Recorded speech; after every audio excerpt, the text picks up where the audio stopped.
everyone, welcome to Reasons for Roots.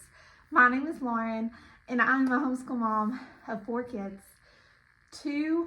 One's graduated, one's almost graduated. He graduates in May, and so I have 2 more children left at home. Today I'm going to be walking you through why I chose Living Heritage Homeschool, and I'm going to be letting you in on how I used their basic plans and how I schedule that.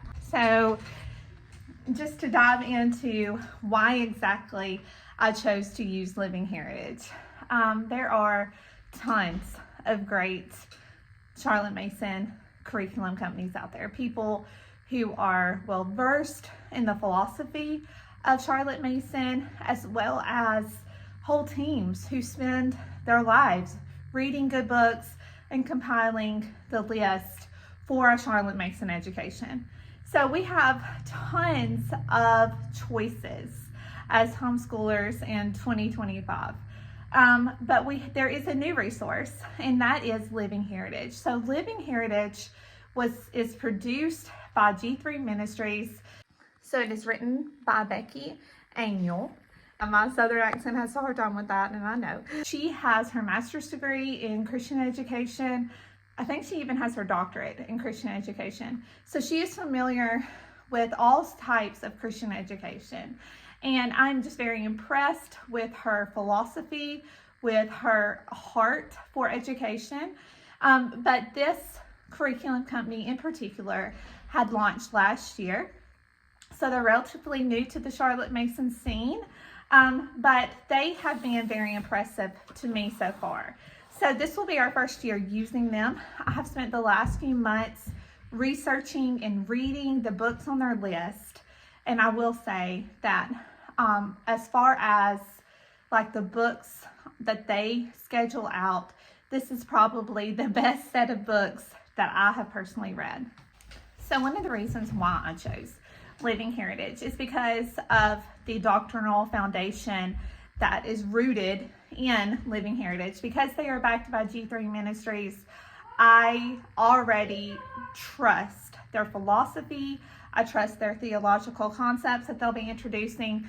And so that was a big one for me, because what I have struggled with finding in the Charlotte Mason world is connecting the philosophy of Charlotte Mason with a very solid biblical worldview.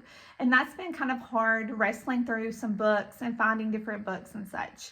So that has been a challenge for me. And so I found this as a relief when G3 Ministries stepped up. And the reason why I chose it was for the book list. Like I mentioned before, I have heard a lot of critiques against Living Heritage for their book list not being unique, or that they are just reinventing something that's already out there. I don't see that at all. I don't see that. I don't see that critique as holding water, to be honest, because their book list, yes, of course, there's some overlaps a little, but especially for high school, I will say that this is by far the richest high school Charlotte Mason program that I have seen and that I've looked through. And I have looked through several. So this will be my 3rd high schooler. So I have looked through a lot of Charlotte Mason high school courses. And I feel like Living Heritage books list for high school and even for elementary is by far phenomenally put together. Okay. And so I do not think that it is just a mirror of something else. Now, she does use some Simply Charlotte Mason resources, and that's fine. If that's the best resource, then why wouldn't she schedule that? So, I mean, she schedules what she thinks is the best fit. And so far, I have been very impressed by the books and the resources that have been chosen. So those are my 2 top reasons why I chose Living Heritage. Is because of the doctrinal worldview, theological philosophy that is just throughout the course. And number 2, for the book list itself, that I felt like this is the best book list that I have seen. And it helps me, it takes the pressure off of me, and it's there. And a lot of these books I had never even heard of, much less seen recommended elsewhere. Now, some of them I have, but overall, I feel like it has a very biblically centered approach. So Bible is like, you're going to see a lot of books in like the spiritual category. And so it's very biblically and Christ-centered based. And that is a key factor for me when choosing a homeschool curriculum.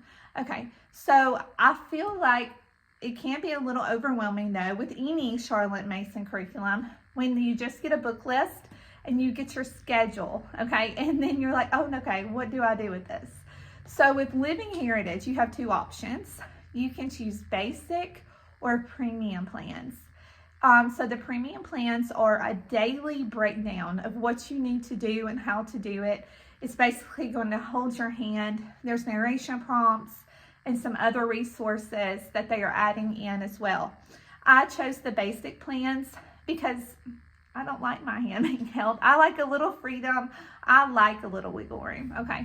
And so with the basic plans, you get the book list, you get your together time or your beauty subjects, you get exam questions for each level. So you get to choose the cycle of history that you want. There's 4 choices. There's ancient, there's ancient Egypt, and then I think it's Greece and Rome, medieval, and Reformation and Renaissance. And I might be wrong on the Rome and Greece, but you can look at it and see.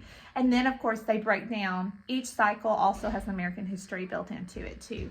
So to look at those cycles, go to their website and look exactly what each cycle entails. But there's 4 cycles.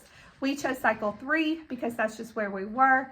We were entering into medieval, and medieval also covers, or cycle 3 also covers American history in the 1800s.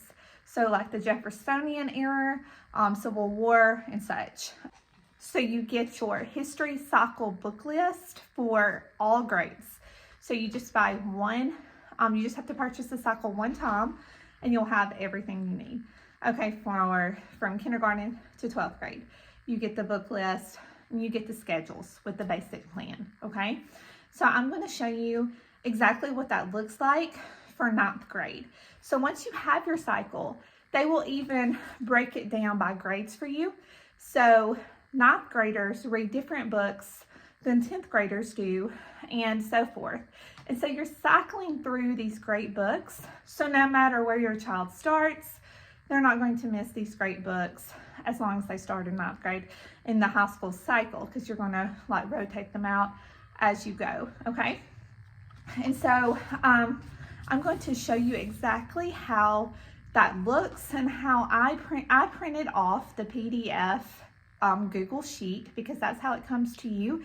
Your plans will come and your book list will come to you in a Google Sheet, okay? So I printed those off, and I also printed off my Together Time book list. I did not print off my Together Time schedule